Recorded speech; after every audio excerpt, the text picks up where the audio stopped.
अस्सलामुअलैकुम रहमतुल्लाहि व बरकातुहू। बीवी होती है। डॉक्टर की बीवी का ऑपरेशन होने वाला था। खुद डॉक्टर साहब ही ये ऑपरेशन करने लगे थे। उनकी मदद के लिए 2 नर्सें भी ऑपरेशन थिएटर में मौजूद थीं। डॉक्टर ने बीवी को इंजेक्शन लगाकर बेहोश करने की कोशिश की, मगर बीवी पर कोई असर नहीं हुआ। फिर डॉक्टर ने क्लोरोफॉर्म सुंघाकर बेहोश करना चाहा, लेकिन उसके बावजूद बेहोश नहीं हुई।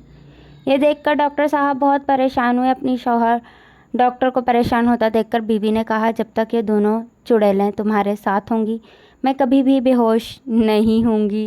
फ्रेंड्स, फ़नी जोक्स अच्छे लगे तो चैनल को सब्सक्राइब करें। एक पठान साहब रेल का टिकट लेने खिड़की पर गए और कहने लगे, हमको दलबदीन के लिए एक टिकट लेनी है। रेलवे क्लर्क काफ़ी देर दलबदीन स्टेशन ढूंढता रहा, लेकिन उसे स्टेशन ना मिला। उसने थक कर पठान से पूछा कि दलबदीन है कहाँ पर। पठान साहब कहने लगे, जी वो सामने बेंच पर बैठा है, दलबदीन हमारा बीवी। फ्रेंड्स, फनी जोक्स अच्छे लगे तो चैनल को सब्सक्राइब करें, बेल आइकन को प्रेस करें। मिलता है नेक्स्ट वीडियो में। अल्लाह हाफिज़।